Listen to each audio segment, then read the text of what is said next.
I could sit here for hours and just cry to you about all the things I did, quote unquote, wrong with my children over the years. Hello, hello. I should not be allowed to sing. I don't know why I do that. It's just... You're a great singer. Today, I wanted to talk about some of the things I learned about parenting in the well over 2 decades that I've been parenting now. I'm going to start taking notes. Is it well over 2 decades if my kids are in their 20s? Does it well over 2 decades sound like they're in their 30s? Anyway, a long time. And this list could probably be a whole book. But I just wanted to share some things that I feel like maybe would help people who still have younger children or teens. Like me. You do have 2 little ones, but you also have 2 adults. I do. Okay, so I'm going to start with this one. The whole enjoy every moment. There's a lot of pressure. A lot of older people will say, enjoy them while they're still young because they grow up so fast. Absolutely, it is true. They grow up fast. You're going to miss certain moments. But I think the whole enjoy every moment puts this unnecessary pressure on parents. And I have felt it as a mom. And then what happens is that pressure to enjoy every moment when certain moments are not enjoyable, like cleaning up diarrhea and vomit, like your teenager slamming doors and screaming in your face, or being late for their curfew and you have no idea where the heck they are and you are panicking, or your child struggling with mental health struggles or having, health issues of any kind. So much of it is not enjoyable. And there's so much driving and making appointments and telling them 3,000 times to put their shoes on. There's just a lot. I could list examples for 10 years, right? And I wouldn't list them all. Stop putting that pressure on yourself. Decide that some parts of parenting are just going to suck and you're not going to enjoy them. Because I think that kind of pressure just literally makes us not enjoy parenting. And then we feel guilt because I didn't enjoy that. Yes, we feel guilt. And then we feel bad about ourselves because, oh my gosh, I wanted a kid. So many people want kids and can't have kids. And I have a kid and I'm not even enjoying it. What's wrong with me? So we got to get rid of that. Okay. Here's another one I wrote down. Spend more time trying to be a good person than trying to be a good parent. Oh. I think so much focus is put on, I need to just be a really good parent. And I feel like if you focus on being a really good person, you are going to be a good parent. So I really believe that our children learn more from watching how we live than anything we say to them, right? Like, so many of us are hypocrites. I mean, all of us are hypocrites, right? Like, right. Go clean your room, eat healthier while my room is a mess and I'm eating a bucket of ice cream, right?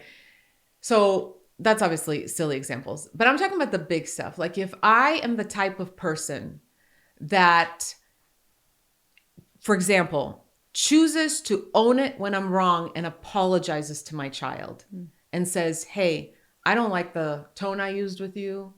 I don't like the decision I made or whatever it is.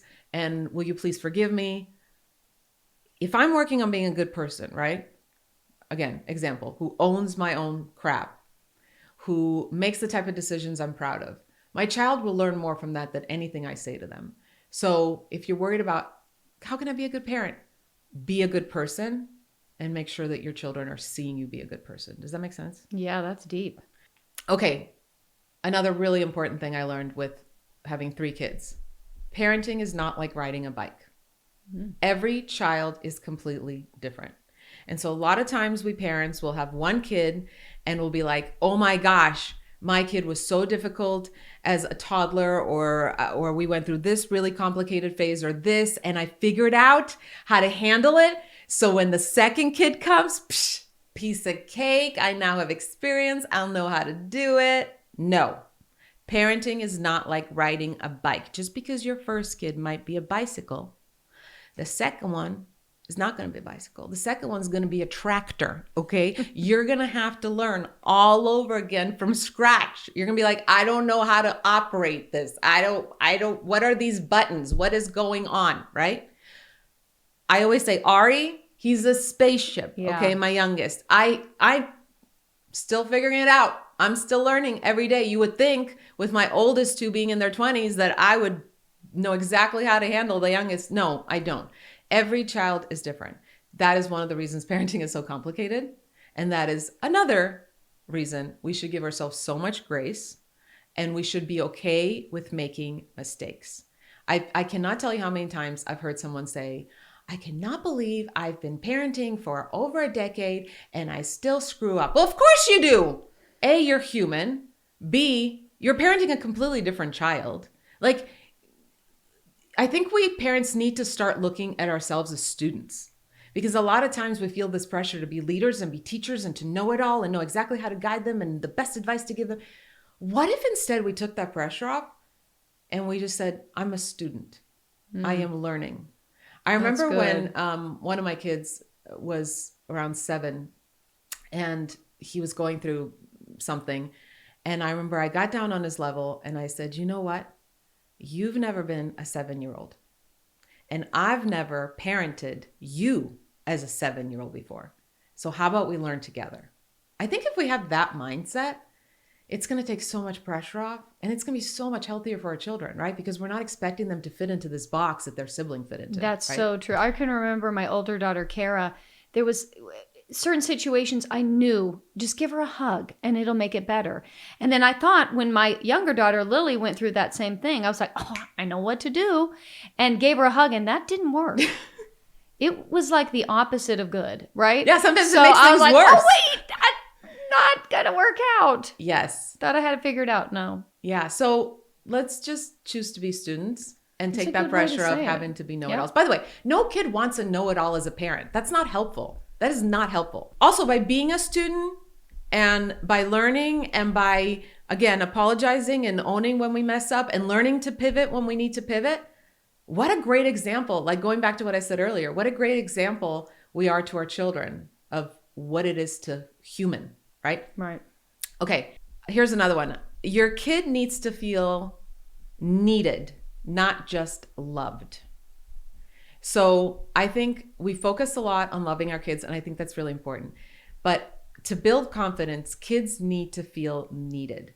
So I think any chance you get to, and there's the obvious ones of like, have your kids help around the house. If you are parenting and your child is doing literally nothing as far as chores and stuff, I think you're harming them.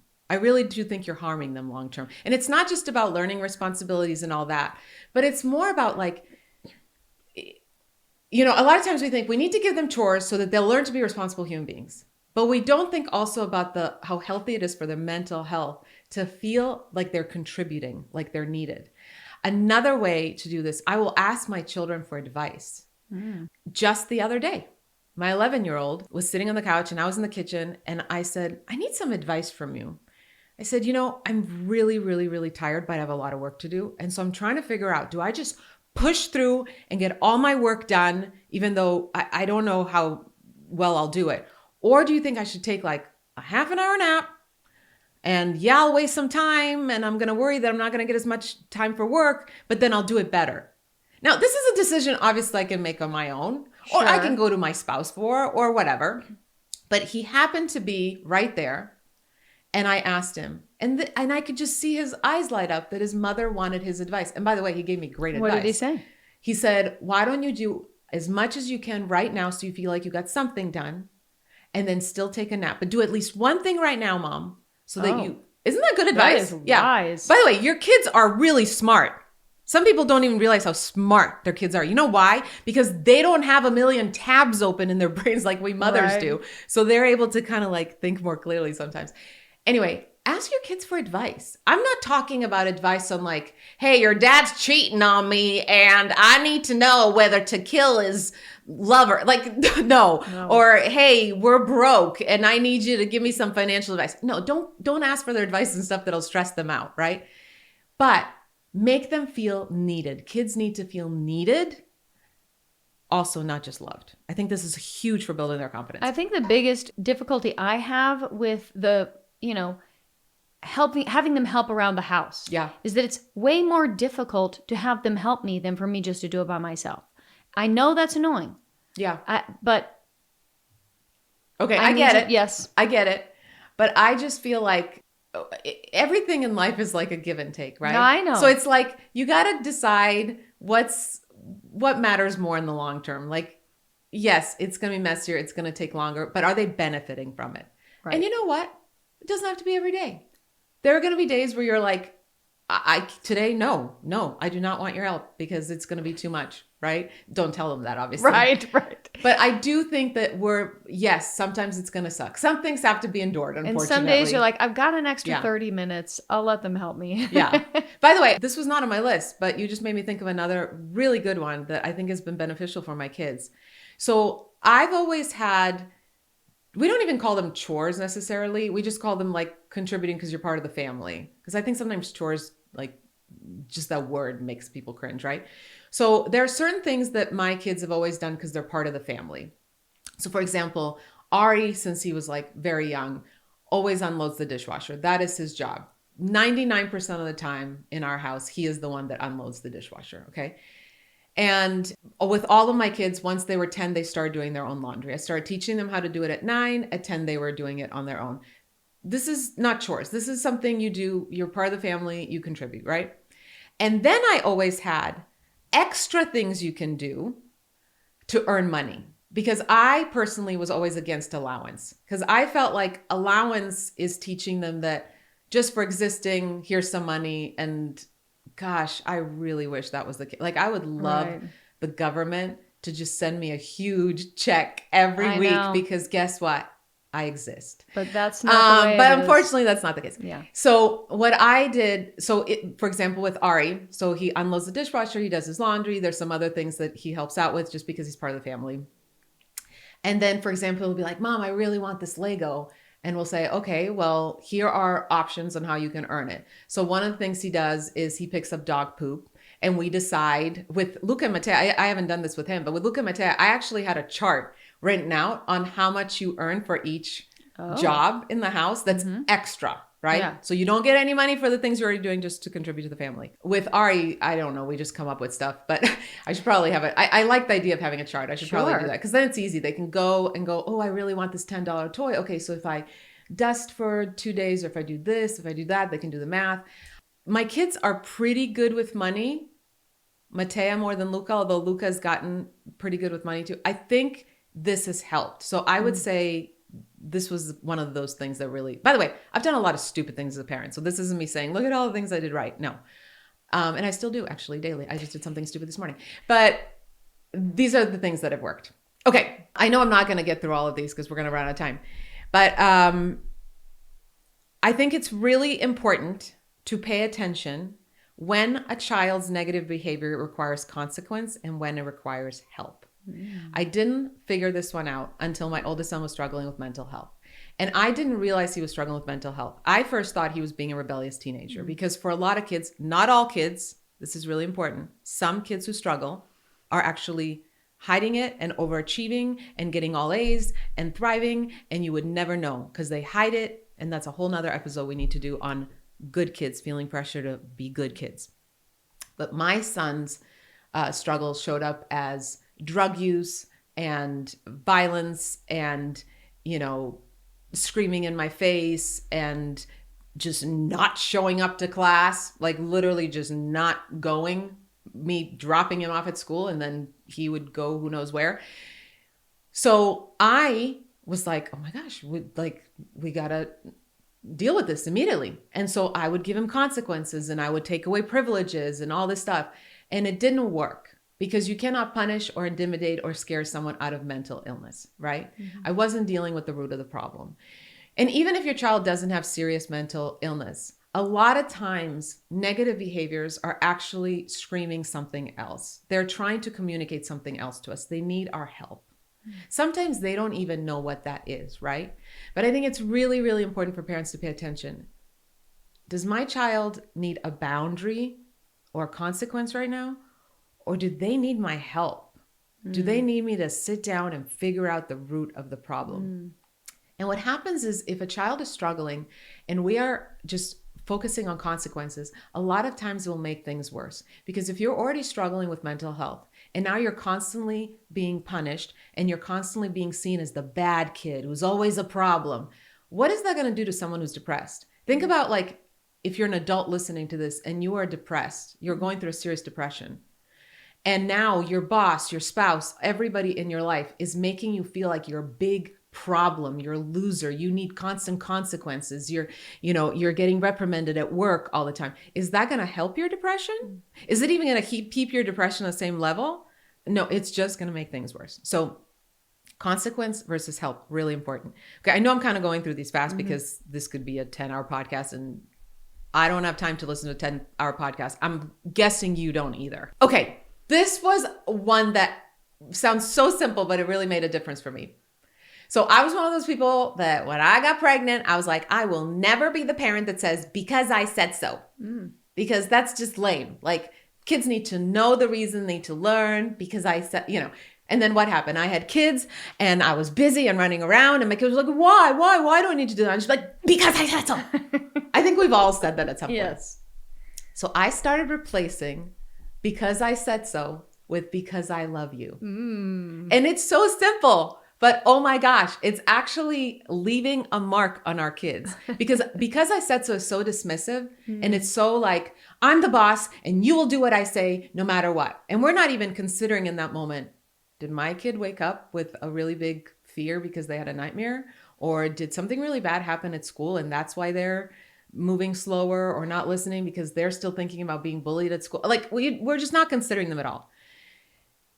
If you say, if you still don't have time to sit down and explain everything, if you say, because I love you, it just makes so much more sense, right? Yeah. So you need to clean your room. Why? Because I said so. What does that even mean? That just means like, I'm telling you that's not teaching them anything. But you say, because I love you. And then when you have time, you can say, because I love you. And I want to teach you to take really good care of your stuff. So that when you're grown up and you have your own money and you save up for something you really want and you have it, you can take really good care of it. Or, I need you to be ready on time because I said so.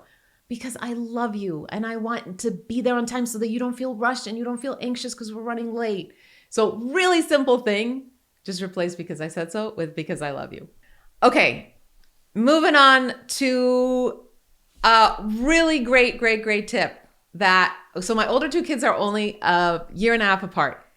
And I can't remember, unfortunately, whether I came up with this because this was years ago or whether I heard it. So should I take credit for this, Kat? Sure, you should. I'm going to take credit for this. At this point, you've internalized it enough that it's Yes. I know. You know what? Honestly, I've never heard anybody else talk about this. Okay. And I follow a lot of pages of child psychologists.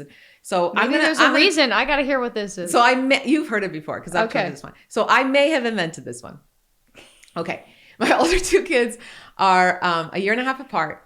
And as most kids who are close in age, they argued like crazy when they were little. It was nonstop over the stupidest thing, over what song we were going to listen to in the car on the road trip, over whatever. Like everything was, you know what I'm talking about? Because yes. I know your girls, I don't know if your boys do the same, but sometimes your girls bickered a lot. Of course. So what I did is I made them switch arguments. I was like, okay, we're going to play, whenever they would get into these little arguments, I would say, okay, we're going to play a really funny game. You have to switch sides. And Luca, you have to argue Matea's point of view.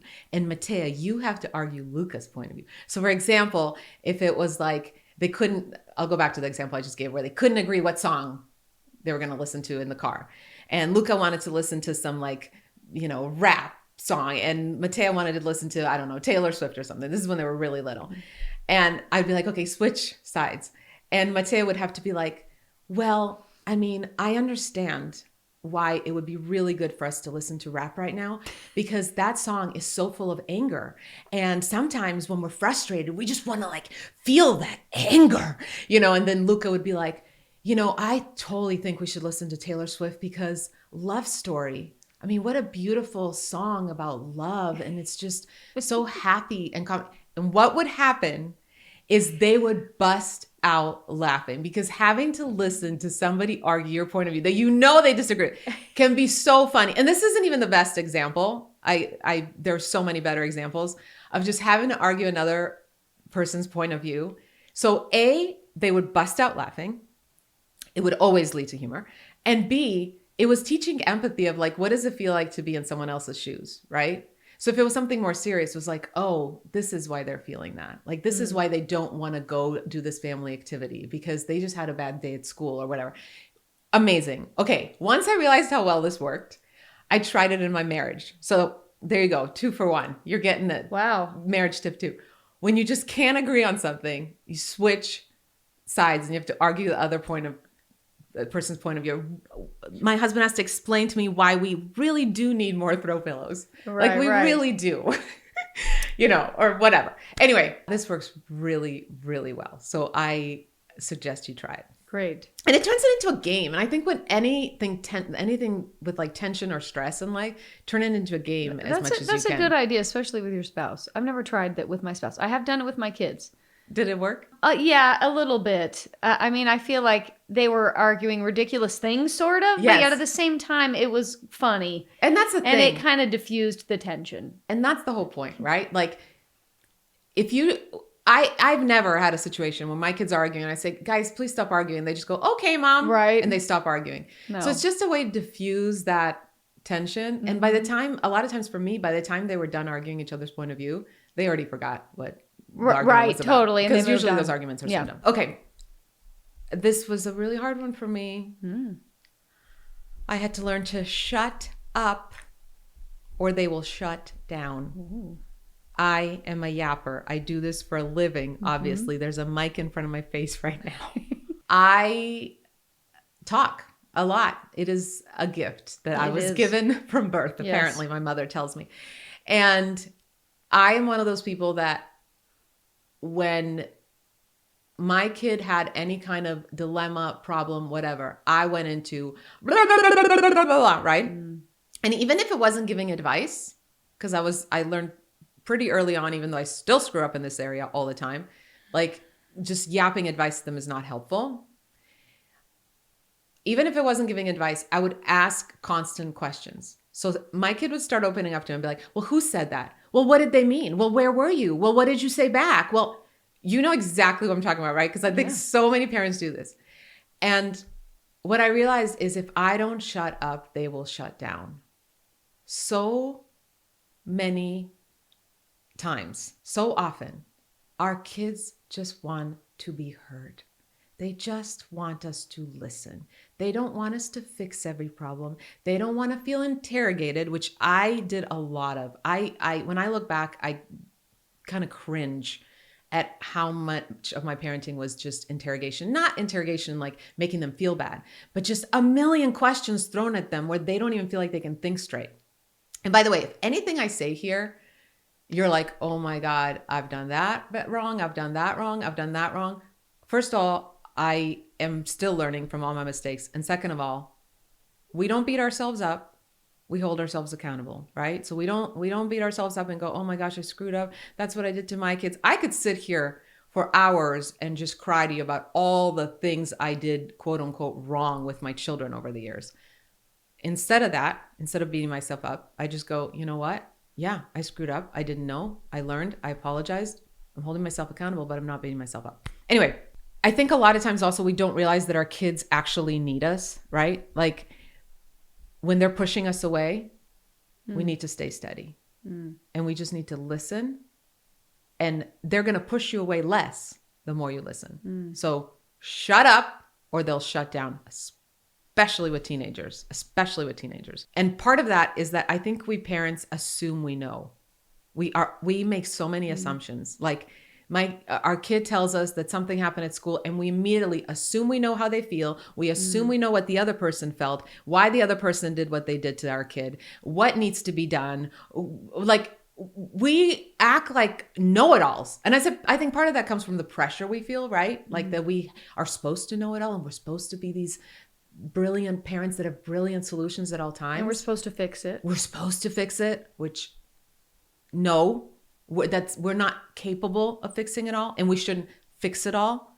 Some things aren't fixable, A. And second of all, if we fix everything for our kids, how will they learn? How will they learn to face life on their own? So just deciding not to make assumptions and listen. And that's really hard for me because while my kid is opening up to me about something, my mind immediately goes into making assumptions.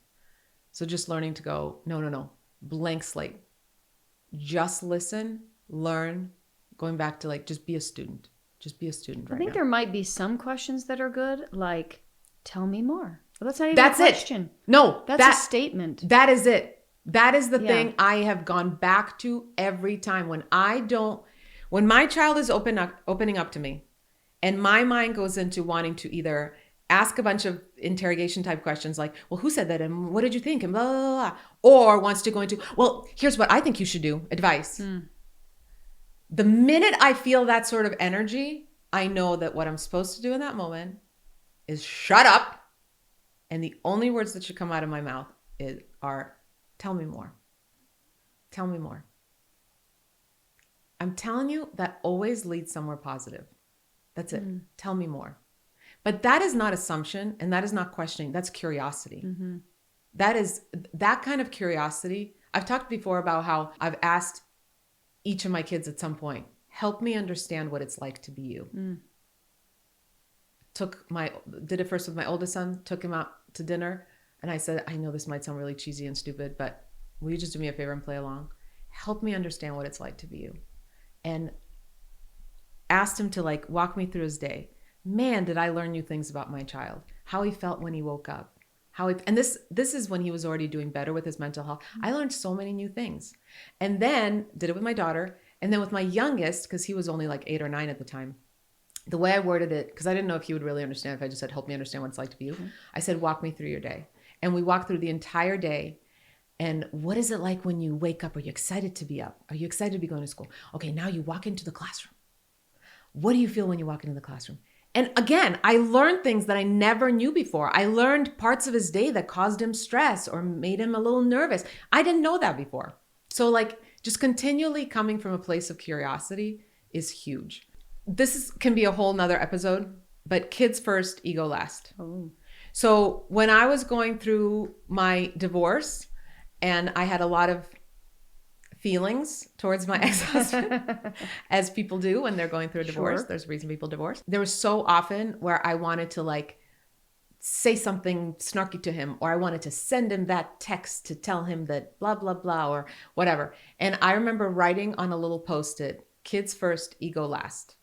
And then I was like, you know what? One's not going to do it. So I wrote like dozens of Post-its, and I had one in my car. I had one in my wallet. I had one in my bathroom. I had it in my bedroom. I literally in the kitchen by the sink, everywhere, so that no matter what was going on, it was somewhere nearby. You can see it. Yes. Kids first, ego last. And it was my way of reminding myself, is this benefiting the kids long-term? If this text I'm going to send, and by the way, I came up with it during the time when I was going through my divorce, but this goes for anything, right? Am I putting my ego before my child? This plays into the whole, what will people think when we're worried about like, oh, well, what will people think if my kid wears this to school? Or if my kid is throwing a tantrum right now in public, what will people think? That's about our ego. That's about worrying about what people will think about me. If I put my ego in the back and I put my kid first, what does my kid need right now while that tantrum is happening? I've noticed that with the younger kids, that the times I get the most angry is when they've made me, or I think they've made me look stupid. Exactly. Right? And so I've had to like recognize that and be like, what you're saying. The kid comes first. My ego, it doesn't matter. If I think somebody thinks I look stupid. Yeah. And you know what? As parents, you're going to be judged no matter what. Like you can't win. I did a whole video on that. You cannot win. You're never going to win. If you're going to be stricter, someone's going to judge you. You're going to be super lenient. Someone's going to judge you. You're going to have this rule. Someone's going to judge you. You're going to have the opposite rule. Someone's going to judge you. You're going to be a working outside the home mom. Someone's going to judge you. You're going to be a working inside the home mom. And I say that because stay-at-home mom is like such a silly term. There's no staying. Like staying sounds so passive. Like I'm just staying at home. No, you're working your butt off at home. So regardless, someone's going to judge you no matter what, right? So just decide, I'm going to be judged anyway. So I'm going to put my ego in the back and I'm going to put my kids first. And especially if you're co-parenting with an ex, that's huge. I think a really big one is talk to your kids about everything. I think there's an age-appropriate level to talk to your children about everything. Again, I mentioned before, we don't talk about things that cause them unnecessary stress, and it's not necessary information, right? We give them necessary information that will benefit them at an age appropriate level. So are you talking about sex or are you talking about I'm something else? talking about sex. I'm talking about things they hear about from friends that might be about violence. I'm talking about anything. They're going to, especially now, my youngest does not have a smartphone, but 99% of his friends do. They have full He's access 11? to the internet. 6th grade. Oh. Yes. So I know it's scary. Wow. So these kids are going to hear and see a lot of things. It could be sexual. It could be drugs. It could be violent. It could be anything, right? It could just be something mature. That It can be maybe anything where we parents have the urge to go, oh, they're too young. They're too young. Hey, yeah, that might be true. That might be a fact that they are too young. But the reality is they're already faced with it. And if you tell your kid, you're too young for that, we'll talk about it when you're older. If you try to dismiss them that way, because you're hoping they'll stop asking, you're absolutely right. They will stop asking you and they'll start asking somebody else. Don't want that. Nope. But they will keep asking. Because once that thing is in their head and they have questions, don't you want to be the person they go to? So I think there's an age appropriate level. And so this is my question. Like, how proactive do you need to be? Like, do I wait until my kid says, hey, I heard this thing? And then don't freak out and ask questions? Or am I like, okay, let me sit down and talk to you about the birds and the bees? I mean, it depends on the topic, right? Like if your kid is 15 and you've never talked about sex, we probably have a problem, right? Right? If your kid is 5 and you have not talked about certain things and your 5-year-old comes over to you and says, Mom, my friend was talking to me about blowjobs. I'm just going to... Don't make that face I just made. Yeah, don't make that face. Here's the thing. Just be calm. Unfortunately, with the internet, and now with little kids having older siblings who have full access to the internet, kids are going to hear things. Yes. I mean, my wish for all of you listening is that your 5-year-old has never heard about a blowjob. That is my wish for all of you, okay? But if, God forbid, your 5-year-old comes to you and asks you about things that are completely too adult for them, the way not to respond is, we'll talk about it when you're older. Or you can't talk about that. Or making them feel shame. That's the worst. Making them feel shame for bringing it up. You want them to be able to come to you. And then you can talk about it in an age appropriate way. You don't have to get graphic. You don't have to, explain whatever details, nothing. But the point of all this is you need to be a safe place where your children can talk about anything and everything. In fact, my oldest son, Luca, he wrote the last chapter of our book, I Can Fix This. And he wrote in there about how his mental health struggles felt for him in his body. And he talked about the mistakes I made and what I did that helped. Like he was just very honest in it. And one of the things he said in it is one of the things that helped me is knowing that my home was a place where I could talk about anything and everything and I wouldn't be shut down. This is so important. So please, please, please, please, please, parents, know. If you're not answering their questions, somebody else will. They won't stop asking. And this gives you the power to word it in a way that aligns with your morals and your values and what you think your kid can handle at their age, right? And if you're like, I don't even know how to talk about this with a kid this young, like I don't even know where to start, you don't have to answer that very second. You can say, you know what? I have a few things I need to get done, but we are going to talk about this today. And then you better make sure it's today, right? So that gives you time to call your friend or call, if you're in therapy, that's a great, great person to give you advice. Or just to calm your nervous system down also so that you're not having that energy of freaking out. Because even if you think you're saying all the right things, but your face is showing stress and whatever, your kid's going to be like, whoa, my mom is not a safe place to come to because she is, I just freaked her out with my question, right? Right, sure. So don't feel like you have to answer immediately. Give yourself that little bit of a break, but that doesn't mean waiting days or weeks. Like you need to be the one to initiate this conversation then and bring it up. Right. I would also say, like, don't jump to conclusions. Because with my little kids, sometimes they'll come and say, like, this hasn't happened, but let's just say he comes up and he says, what's a blow, right? Or something. And I'm like, oh my God, he's talking about a blowjob. but he was talking about bubble gum or Yes. something, So I've learned to like ask questions because sometimes they hear things, but they say it wrong and it sounds like something that's maybe not appropriate. Yeah. And this is also a very good place to do the tell me more. Tell me more. Right. Where did you hear that? Right. When they ask about something, say, well, tell me more. Well, yeah. Where did you hear that? What do you What think was the it is? sentence? Yes. Yeah. And then give them appropriate information. My 11-year-old did a video with me about menopause, cougar puberty, talking about how my mom is going through puberty and talking about all the symptoms that I'm going through with hot flashes and brain fog and all this stuff. And I did get a couple comments from people going, why does an 11-year-old have this information? This isn't appropriate. And I'm like, how is it appropriate for an 11-year-old to know something that his mother is going through that is an actual thing, Right. like a real thing that every woman goes through? All it's going to do is make him a better husband if he decides to get married someday, right? And he's been great, like, because he has the information. When like last night, I was having a hot flash and he's like, Mom, do you want me to bring you a fan? Do you need some ice? Like, this is only raising better humans, right? So, I mean, that's a silly example because I don't think that's inappropriate at all for kids to know. I think a 5-year-old can know about menopause. I mean, come on. Sure. Or your period. Like my gosh. boys have older sisters, know? So it's not like we're like, if they're like, what is that? It's not like we're like, no, nothing. You know, we're like, oh, well, it's just something that, women go through. You're a boy, so you won't go through that. But, people around you will, and we do. Yeah. And you know what? My husband has actually made it a point when I've needed like pads or tampons or something, he's made it a point to take the boys, like when Luca was younger and now with Ari, he'll be like, hey, come to the grocery store with me, because he wants to normalize. He literally made a conscious decision. You know what? If the kid's around, I'm going to bring them to the grocery store with me because I want to normalize men buying these products for women. And guess what? Now, my oldest son, who's in his 20s, he's been with his girlfriend for 5 years. I can't tell you how many times he's like, oh, I just got to run an errand real fast. Sarah's coming over and she forgot her tampons, so I'm going to go buy her tampons. And I'm like, how great. Yes. And he was doing that at like, I mean, they've been together 5 years. So they started dating when he was like 17 or whatever.